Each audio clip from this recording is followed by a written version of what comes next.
วัสดีมีความสุขทุกตัวหน้าใต้พาโลกลุ่มชุมภูกอขาเทินสาธุ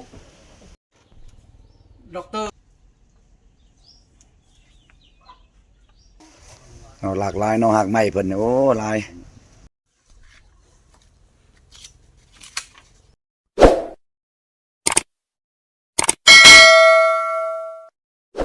ได้เดินทางมาบ้านโนนสว่างก็เลยมาเจอหมอยาพื้นเมืองเนาะถือว่าเพิ่นเป็นหมอที่ปิ่นปัวคนนี่ดีหลายแล้วเนาะสำหรับหักไม้เป็นยาเนาะสรรพคุณนี่แม่นดีหลายโลกฉะนั้นพวกเราจะไปสัมภาษณ์เพิ่นเนาะว่าเพิ่นปัวพญาติหยังแหน่สิไปก็เลาะเบิ่งกันเนาะก็เป็นหักไม้เป็นยาเนาะหักไม้ต่างๆที่เพิ่นกาเกียมที่จะผสมแล้วก็เฮ็ดเป็นมัดต้มกินมีมัดละเศษนะนายเนาะตัวนี้แม่นหักไม้เนาะหักไม้ดีฤทธิ์สีดวงเนาะฤทธิ์สีดวงแล้วตัวนี้แม่นพวกกระเพาะแม่นหักไม้ดีกระเพาะเนาะตัวนี้เนาะต่างๆอยู่นี่เนาะแม่นพวกโรคนอกในโรคฮอนไก่พวกคอเนียงคอกินเลือดพวกเนียวทงบีเนียวมะขลังพวกกระเพาะลำไส้บาดลำไส้เกพวกตับอักเสบตับอ่อนเพลียตับอ่อนแอชานตับแล้วก็พวกไข้มาลาเรียลงข่าวลงแดงมะเร็งมดลูกก็มีลงข่าวคันนะครับประกันเลยบ่ให้เกินซองหมอพี่ตับนี่สิลายในกับกระเพาะนี่ยากกว่าหมูนะตามพัวผ่านมาลายครบเลยยานี่บ่มีว่าบ่มียานับแต่ปัวลำศอกลำไส้ปัวมะเร็งมดลูกยังต่างๆได้เบิดชูแนวไข้เลือดออกหรือไข้มาลาเรียบอกให้เกินช่องหมอ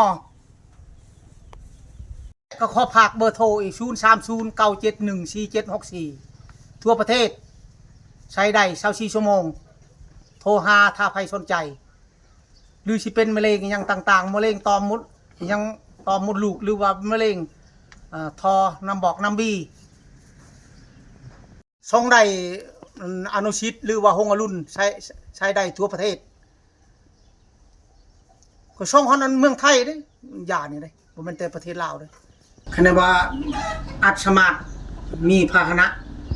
ไปได้ทั่วประเทศบ่ยานผิดยานแม่นถือว่ามื้อนี้ก็ได้มาเยี่ยมยามเนาะก็ได้ซื้อยานำเพิ่นเนาะมาลองเบิ่งเนาะสรรพคุณถือว่าก็ดีหลายอย่างฉะนั้นเพราะว่าจะได้เดินทางกลับแล้วพอมาเยี่ยมมายามเพิ่นเนาะใครสนใจอย่าลืมเนาะทักแอดมาได้เนาะหาข่อยเนาะเพราะว่าอยากปัวพญานหยังสำหรับยาพื้นเมือง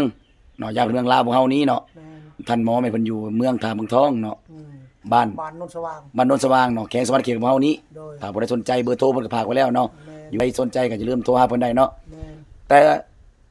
ให้คิดง่ายๆว่าเนาะบ่แม่นว่ายาทุกยามันจะถือคนเนาะมันขึ้นกับบุญวาสนาของไผเนาะถ้าว่าถือผู้นั้นก็เซาผู้ใดบ่ถือก็บ่เป็นหยังก็ต้องได้ลองไปเนาะสำหรับยานี่บ่แม่นยาวิเศษเนาะยานี่คือถือพญาติไปผู้นั้นก็ดีมันเป็นยาหักไม้เนาะแม่นยาสมุนไพรของลาวเฮาเนาะฉะนั้นภาคแม่นนางไม้โดยเฉพาะภาคเนาะสำหรับผู้ใดที่เป็นพยอกพญาติบ่ดีกินยาหลอกยาลวงกินร้อยแล้วถ้าว่าบ่ทันได้ลองยาลาวเขามาจากอุบลกับผู้ค้าแม่นเพราะว่าอยู่ไทยเขาก็เมาอยู่แม่นอยู่เพิ่นก็ไปปัวคนไทยอยู่ก็ดีหลายคนเนาะ